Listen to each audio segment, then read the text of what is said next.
This channel does not promote any violent, harmful, or illegal activities. All content provided by this channel is meant for an educational purpose only. এবং বেশ কয়েকজন সমর্থকের ওপর চড়াও হয় এবং বেশ কয়েকজন সমর্থকের ওপর লাঠিচার্জ করা হয়। সমর্থকরা কিন্তু এখনই দমতে নারাজ, কারণ তারা আন্দোলন চালিয়ে যেতে তৈরি। তারা কিন্তু বলছেন যে এই পুলিশ প্রোটেকশন যদি থাকতো তাহলে হয়তো তিলোত্তমাকে এইভাবে নৃশংস খুন হতে হতো না। এবং দেখো, তোমার ছবিটা দেখানোর চেষ্টা করবো। আবারও কিন্তু সেই পুলিশ লাঠি নিয়ে এগিয়ে আসছে। তুমি দেখো ছবিটা।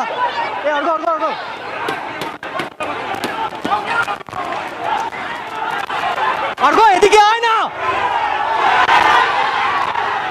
লাঠিচার্জ করছে।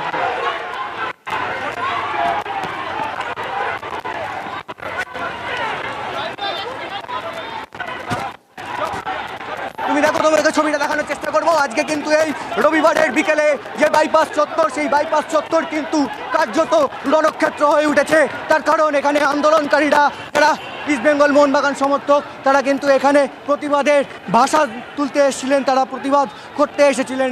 কিন্তু এখানে বিধাননগর পুলিশ কমিশনারেট ধীরে ধীরে সেই আন্দোলনকারীদের ছত্রভঙ্গ করার চেষ্টা করে এবং আমরা দেখতে পাচ্ছি যে র্যাফ মজবুত ছিল, সেই র্যাফ ক্রমশ লাঠিচার্জ করতে শুরু করে এবং একে একে কিন্তু যে জমায়েত ছিল, সেই জমায়েতটা যেখানে অ্যাপোলো হসপিটালের সামনে ছিল, তা কিন্তু ধীরে ধীরে আরও অনেকটা দূরে নিয়ে সরাতে থাকে এখানকার যে বিধাননগর পুলিশ কমিশনারেট রয়েছে।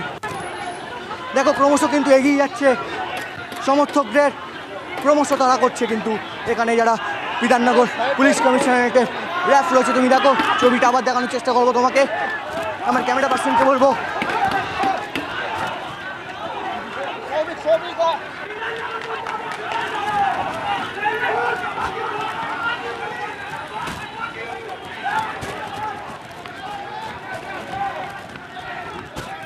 একেবারে সেই ছবি আপনারা দেখলেন, আমার সহকর্মী কৌস্তব সেই ছবি তুলে ধরছিলেন। আজকে বিধাননগর পুলিশ কমিশনারেটের আজকে সেই পুলিশের ভূমিকা আপনারা দেখতে পাচ্ছেন। জমায়েত ভাঙতে মরিয়া পুলিশ।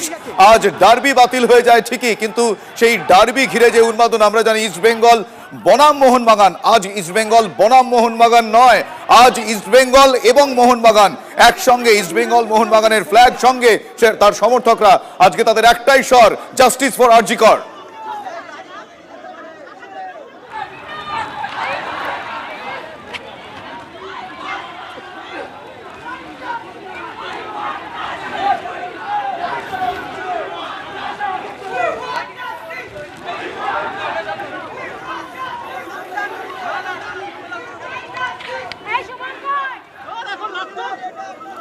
আমার সহকর্মী কৌস্তব সেখানে রয়েছেন। কৌস্তবের কাছ থেকে আরো একবার সেখানকার এই মুহূর্তের লাইভ ছবি দেখতে চাইবো। কৌস্তব,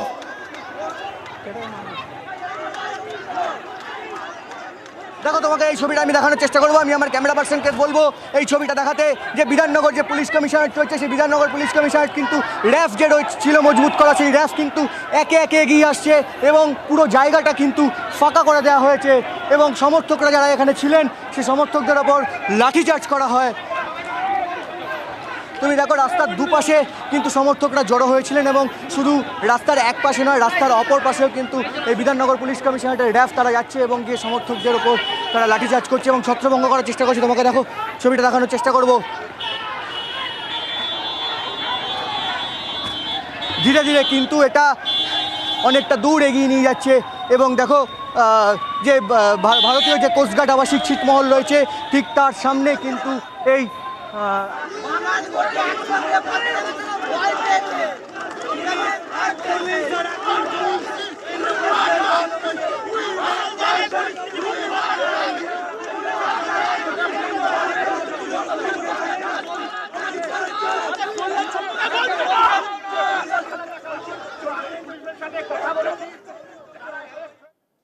সেই ছবি দেখতে পাওয়া যাচ্ছে। আমার সঙ্গে শুভজিৎ রয়েছে। শুভজিৎ, আমরা আজকে যে ছবি দেখছি সেখানে অসংখ্য মানুষ আজ এসেছেন প্রতিবাদ জানাতে, অসংখ্য মানুষ আজ প্রতিবাদ জানাতে এসেছেন। সেই প্রতিবাদে আজকে আমরা দেখতে পাচ্ছি তারা ইস্ট বেঙ্গল মোহনবাগান সমর্থক হতে পারেন, কিন্তু আজ তাদের প্রতিবাদের স্বর জাস্টিস ফর আরজি কর। লাঠিচার্জ পুলিশে, টেনে হিচড়ে পুলিশ তাদেরকে প্রিজন ভ্যানে তোলে, সেই সময়কার ছবি আপনাদের দেখাচ্ছি। প্রতিবাদ শান্তিপূর্ণ ছিল বলে তারা দাবি করেছেন, কিন্তু পুলিশকে লাঠি চার্জ করতে হলো কেন? প্রিজন ভ্যানে তুলতে হলো কেন? পরিস্থিতি কি এতটাই হাতের বাইরে চলে গিয়েছিল, এই প্রশ্ন উঠছে।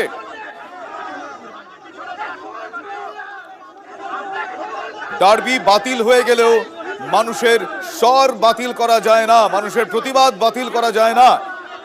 আজ তারা তিলোত্তমা খুন ধর্ষণের ঘটনার প্রতিবাদে আজ তারা সোচ্চার হয়েছেন। আজকে ইস্টবেঙ্গল মোহনবাগান এক হয়ে গিয়েছে। ইস্টবেঙ্গল মোহনবাগান সমর্থকরা আজকে হাতে হাত মিলিয়ে, কাঁধে কাঁধ মিলিয়ে তারা আজকে প্রতিবাদ করেছেন, কিন্তু সেই প্রতিবাদ ঠেকাতেও পুলিশকে লাঠি চার্জ কেন করতে হলো সে প্রশ্ন উঠছে। আমরা এই মুহূর্তে যে ছবি দেখাচ্ছি, এম বাইপাস কার্যত স্তব্ধ হয়ে গেছে। এই মুহূর্তে ইস্টবেঙ্গল মোহনবাগান জনতা স্তব্ধ করে দিয়েছে এম বাইপাস। তারা শুরুতেই বলেছিলেন তাদের প্রতিবাদ হবে শান্তিপূর্ণ। পুলিশের তরফ থেকে তাদেরকে বোঝানো হয়েছিল যে যেখানে তারা গেছিলেন 5 নম্বর গেটের কাছে, ভিআইপি গেটের কাছে, সেখান থেকে তাদেরকে সরিয়ে দেওয়া হয়। বলা হয় 200 মিটার দূরে গিয়ে প্রতিবাদ আন্দোলন করতে শান্তিপূর্ণভাবে। আমরা শুনেছিলাম তখন তারা সেটাই মেনে নিয়েছিলেন, তারা চলে এসেছিলেন বেশ কিছুটা দূরে। তারপরে হঠাৎ করে কি এমন পরিস্থিতি হলো যে পুলিশকে রীতিমতো লাঠি চালাতে হলো। র্যাবকে দেখুন, একবার র্যাবকে দেখুন, খেলা পাগল মানুষগুলোর ওপর কিভাবে লাঠি চার্জ করছে র্যাব, সেই ছবি আমরা দেখাচ্ছি। দেখুন পুলিশ তেড়ে যাচ্ছে। এই মানুষগুলো খেলা পাগল, এরা ময়দানকে ভালোবাসে, খেলাকে ভালোবাসে। খেলা পাগল মানুষগুলো আজকে নেমে এসেছিল প্রতিবাদে। তারা বলছিলেন তারা শান্তিপূর্ণ প্রতিবাদ করবেন। তাহলে পরিস্থিতি এমন কি হলো? কেন শান্তিপূর্ণ মিছিলের উপরে পুলিশকে লাঠিচার্জ করতে হলো? এই মুহূর্তে আমরা যে ছবি দেখাচ্ছি দেখুন, টেনে হিচড়ে প্রিজন ভ্যানে তোলা হচ্ছে। এই মুহূর্তে আমরা যে ছবি দেখাচ্ছি, আমরা লাল হলুদ পতাকা দেখছি, আমরা সবুজ মেরুন পতাকা দেখছি, আমরা আমাদের জাতীয় পতাকা দেখছি। সেই পতাকা নিয়ে আজকে খেলা অন্তপ্রাণ মানুষগুলো রাস্তায় নেমে এসেছিল আরজিকর কাণ্ডের প্রতিবাদ করতে। তারা বলেছিলেন শান্তিপূর্ণ প্রতিবাদ করবেন। আমরা প্রথমে দেখিয়েছিলাম পুলিশের তরফ থেকে বলা হয় তারা যেখানে গেছিলেন সেই ভিআইপি গেটের থেকে 200 মিটার দূরে গিয়ে প্রতিবাদ করতে। তারা চলে গেছিলেন 200 মিটার দূরে। তারপরে পরিস্থিতি এমন কি হলো যে পুলিশকে লাঠি চার্জ করতে হলো। আমরা এই মুহূর্তে যে ছবি দেখাচ্ছি দেখুন, এম বাইপাসের ওপরের ছবি।